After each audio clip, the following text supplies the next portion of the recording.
अस्सलाम वालेकुम students. I hope कि आप सब ठीक होंगे। आज आपका जनरल साइंस क्लास 8 का आपका फर्स्ट लेक्चर है और आपकी साइंस के लिए जो बुक हमने सेलेक्ट की है वो यूनिक पब्लिकेशंस की है। तो स्टार्ट करते हैं हम आज चैप्टर नंबर 1 से। चैप्टर नंबर 1 अगर हम कंटेंट्स में हम देखें तो चैप्टर नंबर 1 का नेम हमारे पास जो है ना वो हमारे पास इंट्रोडक्शन ऑफ साइंस है। साइंस के बारे में इंट्रोडक्शन इसमें हम देंगे कि साइंस होती क्या है। अब यूनिट नंबर 1 हम स्टार्ट करते हैं। Introduction to science.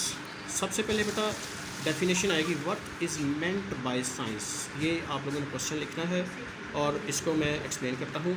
Science is the study, science ऐसा इल्म है इन विच ऑब्जर्वेशंस आर मेड, जिसमें हम मुशाहिदात हम करते हैं, एक्सपेरिमेंट्स तजर्बात करते हैं, आर डन यानी इसमें वो किए जाते हैं, एंड लॉजिकल कॉन्सिक्वेंसेस, और उसके बारे में हम अपने कॉन्सिक्वेंसेस को शो करते हैं, जो चीज़ों के बारे में हमने जो एक्सपेरिमेंट किए होते हैं या जिनके बारे में हमने अपनी ऑब्जर्वेशन मेंशन की होती है, और drawn in order to understand the principles of natures. और ये सारा कुछ किस तरह से होता है कि प्रिंसिपल ऑफ नेचर के कुदरत का निज़ाम किस तरह से है उसके अकॉर्डिंग हम सारा ये हम करते हैं।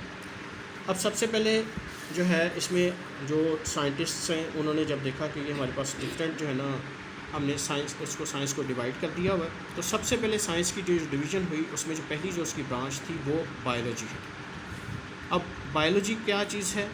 बायोलॉजी इज़ डिफाइंड, इसको हम डिफाइंड ऐसे कर सकते हैं as the scientific study of life, कि ज़िंदगी के जो इल्म है, ज़िंदगी के बारे में जो पढ़ाई है उसका जो इल्म है वो बायोलॉजी कहलाता है। The word biology has been derived from 2 Greek words.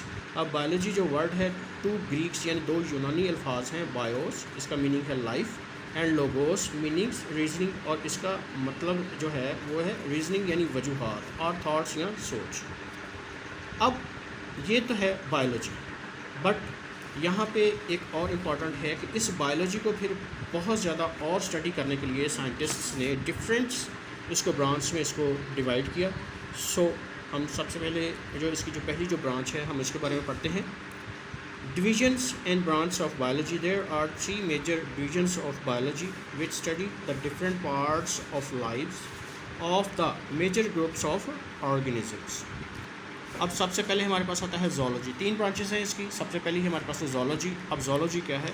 This division deals with the study of animals, कि अगर हम जानदार तो जिसमें इंसान भी है, चरिंद भी है, परिंद भी है, उसमें नबातात भी हैं, लेकिन अगर हमने सिर्फ़ और सिर्फ जानवरों का मुताला करना हो तो उसके लिए जो स्टडी की ब्रांच बायो की जो हम यूज़ करते हैं वो है जोलॉजी। नंबर 2 पे है बॉटनी। जैसे मैंने आपको बताया नबातात, तो इसमें है this division deals with the study of plants. अगर हमने प्लांट्स के बारे में हमने स्टडी करनी हो तो ये हम डिवीजन किस में हम करते हैं? ये हम करते हैं botany. Number 3 is microbiology. This division deals with the study of micro organisms such as bacteria, viruses, etc. To स्टडी all the parts of life, these divisions have been further divided into different branches. अगर हम इसको और ज़्यादा in detail पढ़ना चाहें तो फिर इसको और ज़्यादा ब्रांच में हमने डिवाइड किया है। बट फॉर टुडे आज के लिए आप लोगों ने इतना ही लेक्चर आप लोगों ने जो है ना वो रेडी करना है। ये जो डिटेल मैंने आपको बताई है शॉर्ट क्वेश्चंस, जैसे मैंने आपको उसमें साइंस की इंट्रोडक्शन भी दिया, पहला क्वेश्चन था, फिर उसके बाद बायोलॉजी के बारे में आपको इंट्रोडक्शन की डेफिनेशन दी, फिर उसके बाद डिविजन्स थी। ये सारे क्वेश्चंस बेटा आप लोगों ने याद भी करने हैं और अपने स्कूल कॉपीज़ के ऊपर जैसे आप लोग अपना होमवर्क रेडी करते थे, क्लास वर्क आप लोग रेडी करके आप लोग चेक करवाते थे, वैसे ही आप लोगों ने अपनी कॉपीज़ जो है ना वो रेडी करनी है। और वो रेडी करने के बाद आपने वो कॉपीज़ का काम उसकी तस्वीर लेकर स्कूल के नंबर के ऊपर व्हाट्सएप आपने कर देना है। और इसके लिए आपको 2 दिन आपको दिए जाएंगे, एक आज का और एक जो है ना वो कल तक। यानी आज आपने ये लेक्चर आपने लिया, लेक्चर लेने के बाद आप लोगों ने ये वाला काम आपने हमें कल तक आप लोगों ने हर बच्चे ने हमें सबमिट करवाना है थ्रू अपने व्हाट्सएप। और जो बच्चा जमा करवाएगा काम उसकी जो अटेंडेंस कंसीडर होगी, और जो फर्स्ट टर्म के एग्ज़ाम्स होंगे उसमें इनके मार्क्स जो होमवर्क के होंगे सिर्फ उन बच्चों को मिलेंगे जो ये अपना काम कंप्लीट करेंगे। अपना ख्याल रखिएगा। अल्लाह हाफ़िज़।